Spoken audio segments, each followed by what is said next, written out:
your morning. When we think about some of these big questions in our lives as young people, this is a pretty big one, right? Like, so often we find ourselves asking these big questions like, hey, why am I here? What's my purpose? And it seems like everywhere we look, people are trying to tell us what our purpose is, right? Like, you scroll through Instagram and every blogger is like, 2 steps to find your purpose, right? Or every podcast has something about it, right? It seems like everywhere we go, someone is trying to tell us how to find our purpose, and yet we still find ourselves asking some of those really big questions. And that was totally me. As a 16-year-old, I was asking a lot of those really big questions too. Now, if you don't know me, my name is Gronowski, and I'm the founder and CEO of an organization called Generation Distinct. And really, this whole journey of starting Generation Distinct happened because I was discontent.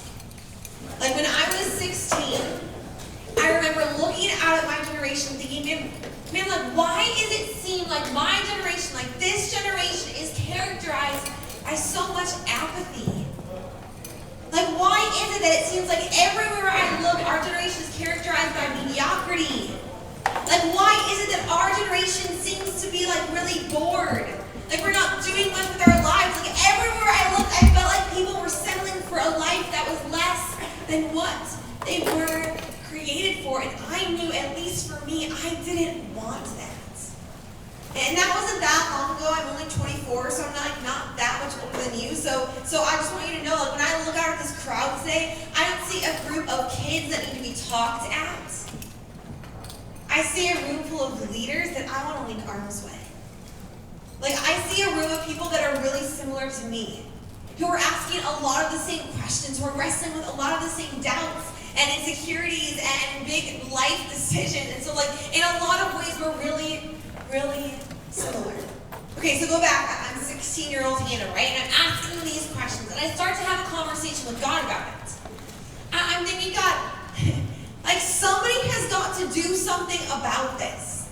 God, somebody has got to tell my generation there is so much potential within them. God, somebody has got to call my generation to something greater. God, somebody has got to tell my generation they don't have to wait until they're older to live out their purpose. God, somebody has got to do something about this. And I felt like he responded back and said, yeah, that's right, Hannah. So, how about you? And I responded back, yeah, God, for sure. When I'm 45 and I have my life together, then I will totally do something about this. Yeah, absolutely, right? And now it wasn't much of a surprise when I felt like God responded back and said, no, Hannah, come on, girl. I kind of meant right now. And it was really at that point when I wanted to pull out my birth certificate, right? I was like, okay, God, just in case you lost track at this point, I'm 16. I have no idea what I would do. I don't know how to start something. I don't have a business degree. I have no business doing anything like this. God, really, you want to use me because I think I'm too young? And I felt like God responded back and said, that's kind of the point. Because if I've learned anything over the past years since starting Generation Distinct, it's that God doesn't actually care how young we are or how unqualified we think we are when he invites us to say yes to his purpose for our lives. So some of you guys, you probably walked in today and you're thinking, yeah, I want to discover my purpose, but maybe it will happen in the future. Yo, Hannah, I'm a 14-year-old. Yo, Hannah, I'm just about to go out to college. I really don't have anything to offer, but in the future, this will be helpful, this whole purpose conversation. I would say, I actually believe that right here in this room are leaders that God wants to use to bring hope and restoration and justice to the world. And I believe, to my very core, without a shadow of a doubt, that there is a purpose within every single one of you, placed there by God. And I think it's worth it. that we take some time to figure it out and discover what if, just what if, you could start living out that purpose right now, in this season of being a middle schooler or being a high schooler. But what this really leads us to ask is we have to, before we even start about like discovering your purpose, we have to address kind of this underlying belief that so often we just think that surely we're not old enough, we're not qualified enough, we don't have what it takes. And that's where I was as a 16-year-old. So I started to ask this question. What did Jesus have to say about like the young people in the world? And like while Jesus was on this earth, how did he interact with teenagers and young people just like us? Like what did Jesus have to say? Did he see potential? Did he see a purpose? Did he see passion in young people? What did Jesus have to say about the young people when he was on this earth? And how did he interact with the teenagers of his day? And that question, it really led me to what is now one of my favorite stories in the entire Bible. And I love it because it starts on this like normal day with this normal guy who has his entire life flipped upside down like in a moment. And I kind of think that's how every great story begins, right? So the story begins, and we have these two brothers, okay? And they're sitting in this boat, and the brothers' names are Peter and Andrew. Now, you might have heard of them. They tend to get a lot of screen time in this story of, like, the Bible, right? They're pretty big characters. And what happens is they go on to become two of Jesus' 12 disciples. But the cool thing about this story, the reason that this story matters so much, the reason this story is this answer to this question of what did Jesus have to say about young people, is that most theologians, and that's just a fancy word for people that study the Bible, most theologians believe that at the time of this story, Peter was in his early 20s, which is like me. And Andrew was a teenager. So really, this story is about like you and me hanging out in a boat. Like this story is our answer to this question of what did Jesus have to say about you and about me, people like you and people like me, the teenagers and the 20-somethings in our world. What did Jesus have to say about them? And we discover it in Matthew 4 when our story opens. And we have these two young guys sitting in a boat and everything's about to change. And it happens in Matthew 4. If you guys have a Bible or a Bible app, you go ahead and open up to Matthew chapter 4.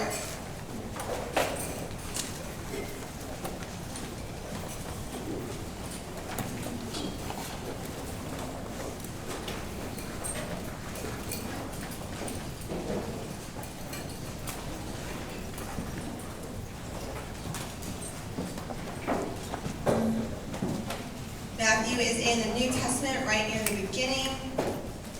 Matthew chapter 4. Are we there?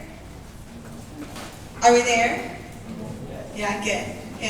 All right, here is what it says. We're going to start in verse 18. As Jesus was walking beside the Sea of Galilee, he saw two brothers. How many brothers? Two. Are we like really sad to be here? How many brothers? Two. Yeah, better. Two. Simon, two. Simon called Peter and his brother Andrew. They were casting a net into the lake, for they were fishermen. Come, follow me, Jesus said, and I will send you out to fish for people at once. They left their nets and followed him. Okay, so here we have these two brothers, right? Peter and Andrew, and they're sitting in this boat. And what we have to understand is that at that time, that boat in that culture, it really signified everything that was normal. Like everything that was mundane. Everything these two kids did every single day. But then Jesus walks up and he changes everything with three simple words. And he says, hey, come, follow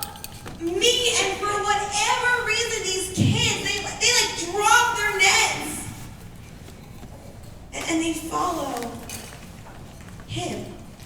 And now, I don't think the Bible is meant to just be like read and like forgotten about, or like thought about and then put back on the shelf and just put away. I think it's meant to be like experienced. Like I love to imagine maybe like what would it have been like to be there on the beach when all this was going down. Like I imagine for some reason it was like a really hot day.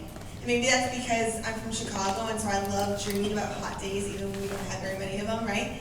And so I imagine it would be like a really, really hot day. Like the sun is just shining and glistening off the Sea of Galilee.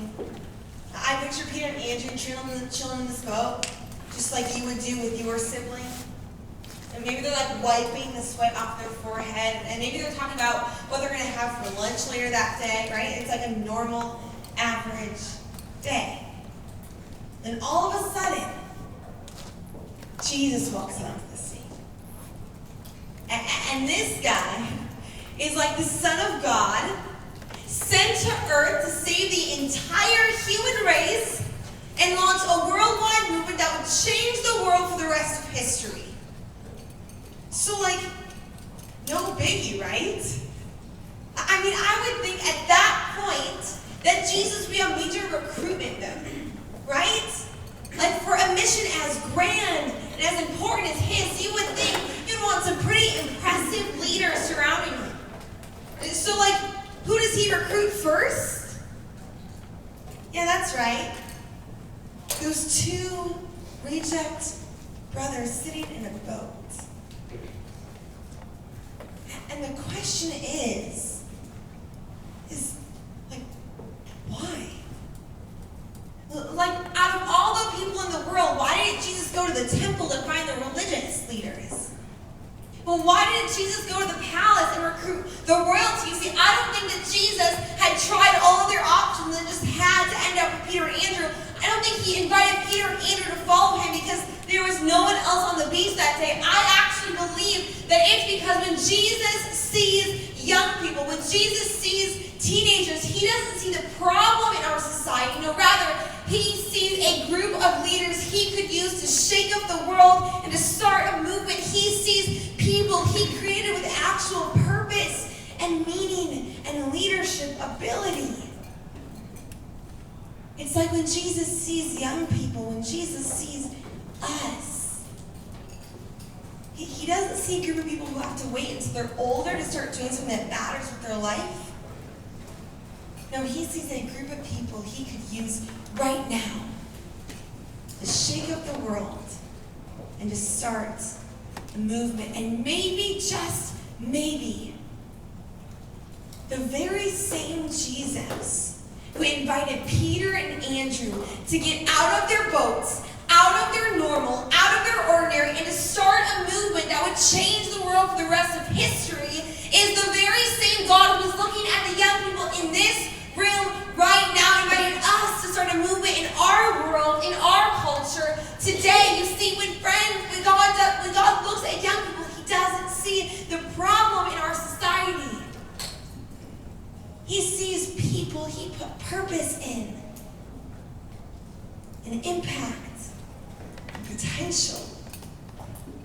He wants to use us right now to live that purpose out. Jesus sees young people in a way that not many people do. This is it. This is how Jesus sees you. And if this is how Jesus sees us, if he sees us as leaders, as world changers, as advocates for justice and hope and renewal, then we are needing to become serious about discovering the purpose he's given us. Because we have no time to lose, right? It's time for us to step up and discover our purpose. And we're going to talk today about 3 steps we can take right now, like starting today, to actually discover and craft and live out our passions. But before we do that, I want to have some time for discussion as well. So I want you guys to turn to the people around you and just answer this question.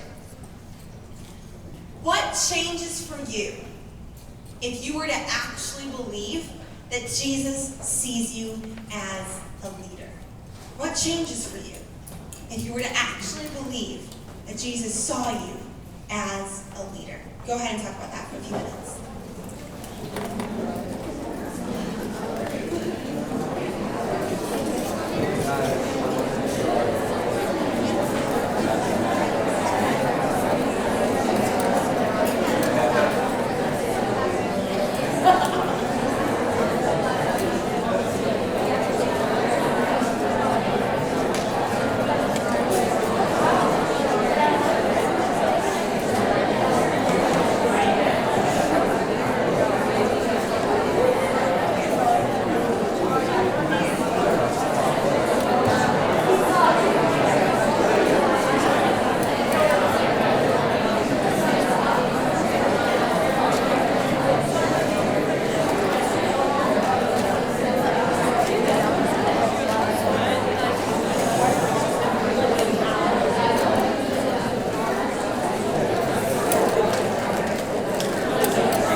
To really discover our purpose.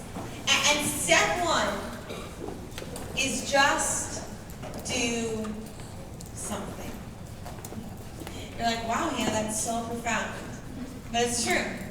Step one is just do something. Now, like I mentioned before, because you walked in this room today, like we're automatically best friends. That's just like how it works. Right? Like if you ask my friend, you can ask my friend Faith right here, like I am the biggest extrovert you will ever meet. Is that right? Yeah. Like there is, it's a little bizarre. Like I very rarely meet anybody that I don't think is my best friend. Like barista, waitress, it doesn't really matter. I just love meeting new people. So you are automatically all my best friends. And one thing you would know about me if we were best friends is that I have this like core belief, this like deep-rooted belief that in reality, like I was born to be a surfer. Like, I'm not even kidding. Like you know how some preachers, pastors will say something and they're really only saying it for like the sermon illustration? No, it's like real life for me. Like you can ask Faith, you can ask my friends, it's true. It's to the point where, like weird, I have like plaques hanging on my walls about being a surfer. I have like the t-shirts about being a surfer, no joke.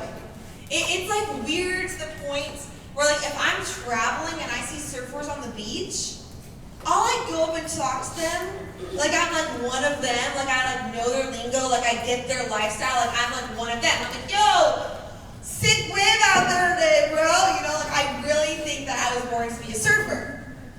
But here's the thing, if I was being super honest right now, if you were to actually examine my life, like you would find very little evidence of that actually being true.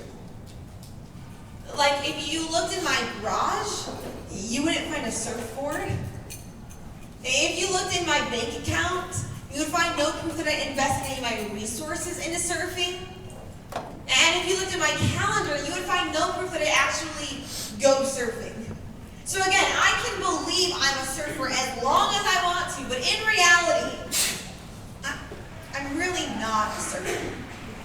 And I think so often, if we were honest, you and me, we approach this idea of living out our purpose and our passions and doing great work in the world in a really similar way. Because let's be honest, like we all want to be known as the people that live out their purpose, right? Like we all want to be those people. We all want to be known as people that like do great work in the world and make positive impact and like fight for justice and just do great things with our lives. We want to be known as leaders and influencers, but if someone were to actually examine our lives, they would find very little evidence of it actually being true. Right? Like if they looked in our homes, if they looked at our bank accounts, if they looked at our calendars, they would find no proof that we are actually taking steps to discover our purpose. And the interesting thing about our world is that we've really perpetuated this narrative that we like to call discover your purpose, right? I mean, we see it at billboards, we see it on the cover of like $3 journals, right? It's like the message in every movie, and there's like t-shirts that say like, discover your dreams, discover your passion, right? It's like everywhere we look. But what that does is it actually takes the ownership off of us, and it places it on some outside source. It places it on some other person. It's like we are waiting to discover this magical moment, right? Like when the clouds will part, and the music will play, and we'll hear this voice that will tell us exactly what our purpose is. Anyone waiting for like that magical moment when they'll discover their purpose? Anybody? Right? Like we think that we will just have this magical moment that will discover purpose. And what that does is it takes the ownership off of us and it places it on some outside source. And all of a sudden, if we want to be the kind of people that live out our path, our purpose, and do great work in the world, then we can't. Because we're just left stuck waiting on some magical moment that's never actually going to come. Spoiler alert. That magical moment is probably not coming your way. But that's not the end of the story. You see, in Run Generation Distinct, which is the organization I run, we've just decided to shift the narrative a little bit. Instead of saying we're going to discover our purpose and wait until it comes to us, we have reframed it and said, no, we actually want to go out and we want to craft our passion. And what that does is it actually shifts the narrative back on us. Then all of a sudden, if we want to discover our purpose, if we want to go do great work in the world, then we've got to take ownership and we've got to craft it ourselves. You see, so often young people, they come up to me and they say, Hannah, like, yo, I want to live out my purpose. I want to do great things in the world. I want to fight for justice. I want to make lasting impact. What do I do?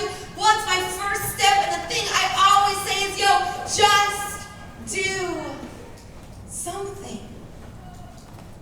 Just do something. You see, so often I think we overcomplicate it, right? When we think that we're going to have a magical moment, and then once we do, we'll go out and we'll be able to live out our purpose, but it's actually the opposite.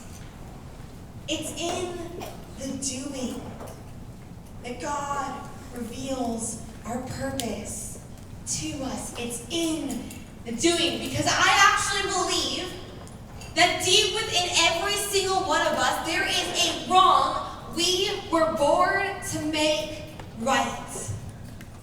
That deep within every single one of us, there is a wrong we were born to make right. And what if God has already given you everything you need to make that wrong thing right? And He is like on the edge of His seat, watching to see what you're going to do with everything He's given you. But you're like sitting back, and we're waiting on some magical moment that's never actually going to come. But we say, no, we're not going to wait. No. We are going to craft our passion. Because I would bet, and I know this is going to totally blow your mind, but I would bet that God probably won't reveal our passions to us, our purpose to us, while we're sitting at home watching Netflix. I'd argue God probably won't reveal our purpose to us while we're scrolling through Instagram for the 5th hour of the day. I'd argue God probably won't reveal our purpose to us while we're playing video games. And I'd even argue that God probably won't reveal our purpose to us while we're sitting with our friends at a party complaining about our lack of purpose. Right? No, it's going to be in the doing. It'll be when our hands are dirty, when our bodies are tired, when we're in the midst of real injustice, when we're in the mess of real relationships, when we're in the trenches of doing things that matter with our lives, when in those moments, when God taps us on the shoulder and says, hey, yo, that was it. What you just heard, what you just saw, what you just tasted and experienced, that was the wrong we were born to be right. It will be in the doing that we discover our purpose. So I don't know what it is you need to do, but I do know that there is so much beautiful work to be done in this world, and we get to be a part of what He's doing. So maybe you need to start volunteering at church consistently. Maybe for you need to start getting to know the homeless man that lives in your city and showing up every single Saturday and bringing him some food and learning his story. Maybe you need to start volunteering at a nursing home and reminding the beautiful people that live there they're not alone or forgotten in their community. Maybe you need to run a race to raise money for a cause you believe in. Maybe you need to start volunteering with at-risk kids in your community. Maybe you need to start advocating for the rights of people who are oppressed in your area. Maybe you need to start advocating for the individuals in your world who have been shunned and forgotten.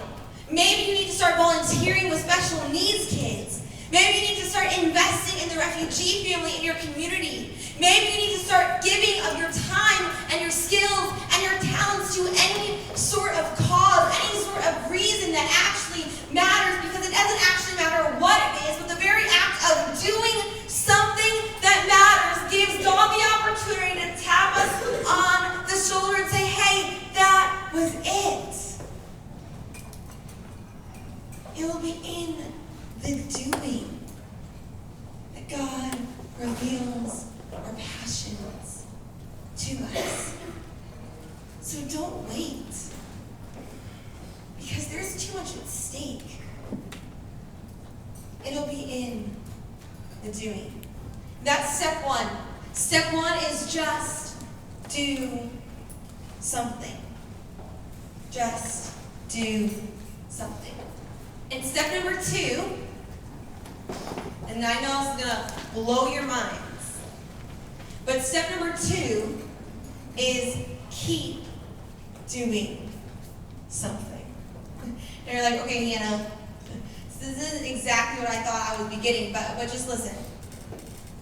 Keep doing something. You see, when I was 9 years old, I had a favorite pastime. And one of these favorite pastimes included my friends and I going out in the summertime to the pond behind my house and like wading through the muddy water looking for frogs. Like, anyone love catching frogs when they were little? Yes, right? It's like the best summer pastime ever. And we loved it. We would do it all the time. We would wade into the mud, find the frogs, and we put them in like these plastic bins, you know what I'm saying? And we like put a ton of different stuff in those bins, trying to make these frogs feel, at home as possible. We put like grass and rocks and water and like leftover lunch or like whatever we had lying around and to put in this little bin so that our frog friends would feel comfortable. And like we love these frogs. Like we would train them. Who knew that I was a frog trainer, right? When you walked in the doors today. We would like let them go in the grass and like run after them again just to catch them. Like we loved these frogs. And then like halfway through the summer, we had this like brilliant idea. When we figured it was like we were genius. Well, we thought, what if we started a business as a 9-year-old where we offered to my neighbors that we would go around and catch the frogs in their yards, doing them a favor, and then all they had to provide was $10 for our services, and then they would also, of course, let us keep the frogs. And so we actually created like a little flyer, right? It said like, we will take the frogs from your windowsills, cost $10, and then in parentheses like, we get the frogs at the end of it, right? And we thought it was brilliant. And we thought we'd pass it out to our neighbors, we'd make money, get better gear for our important frog pets, and we would be off and running. And this was like our passion. Like this was our thing. We were committed to this. Until we weren't. Until we got bored. Until we got distracted by something else and decided we wanted to start something different. And what I learned as a 9-year-old is something that I think we still face today. You see, so often as young people, we love the idea of starting something new, right? Like it's glamorous, it's exciting, it's fun to start something new. It can be so fun. You go home from camp and you're like, well, Hannah said if I want to discover my purpose, I should start volunteering. So you go at that homeless shelter, you volunteer for like a month. And then all of a sudden, a month in, it's not as fun anymore. And now it's conflicting with you hanging out with your friends. And now you have to get up early on a Saturday when you're tired. And now it means you can't go see the movie with your boyfriend. And all of a sudden, it just becomes a little bit more inconvenient.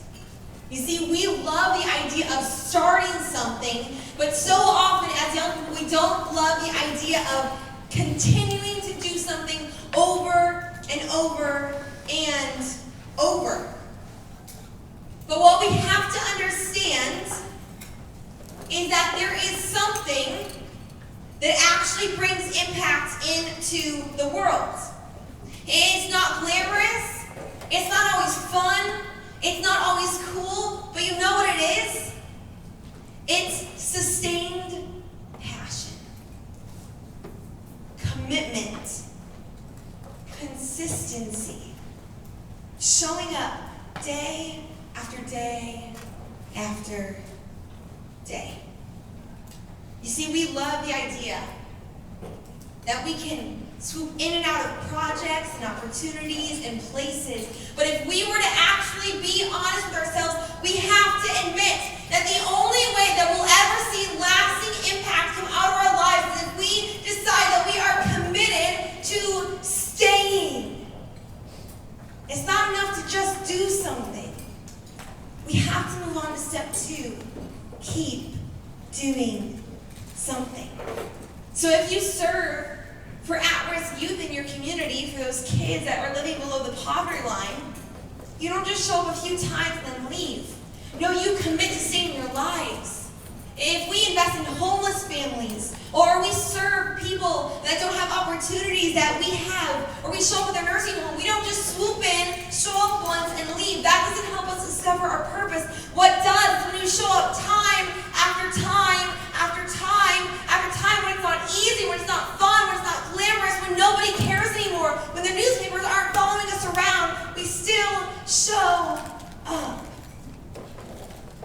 the end of the day, impact and purpose, it's not about us. It's about the people we've been called to serve. So step 1 is just do something. And step 2 is keep doing something. And step 3 is refuse to become the hero. You see, a few months back, I found myself in another airport. And I love airports. Always so many things to see and do and so many different people. And on this particular day, I had a pretty normal day at the airport. I was walking up to get my luggage, like that luggage merry-go-round, you know what I'm talking about? Like that luggage merry-go-round. No one else calls it that.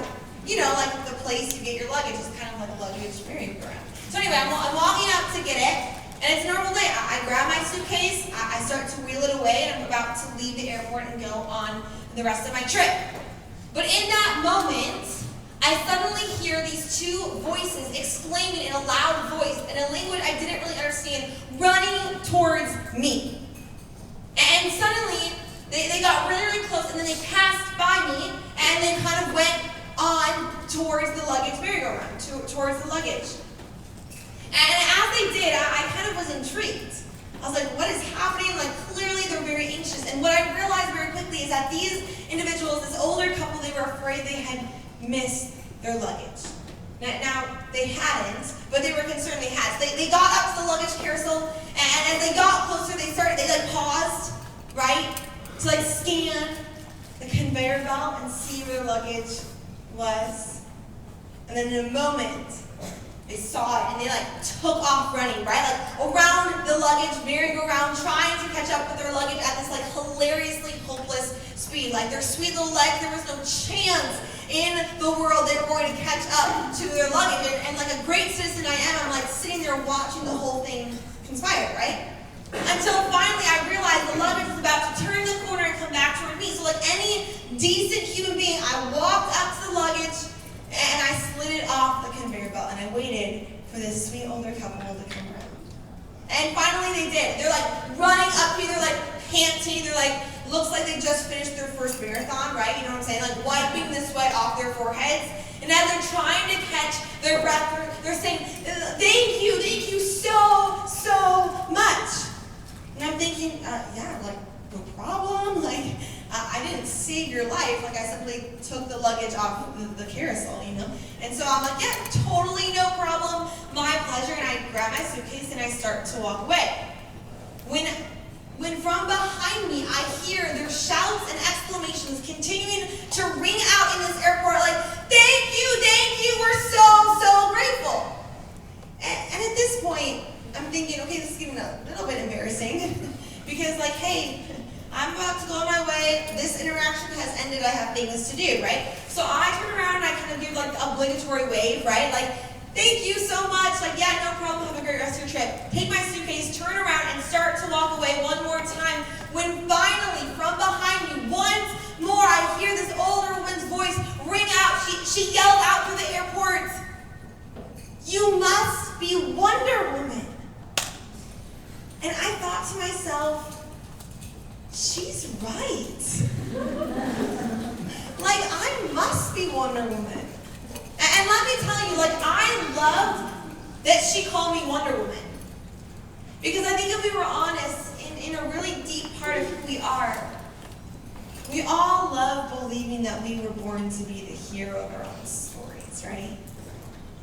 We love the idea that one day someone will wake up and will finally discover the hero that is right in front of them, right? They'll finally discover that we are this incredible, heroic, larger-than-life kind of person. But what we have to understand, and if we are the heroes of our own story, then we get to engage in our purpose only when it makes us look good.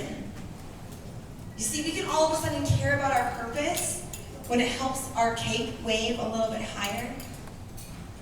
All of a sudden, we only have to engage in our purpose when it makes us look better.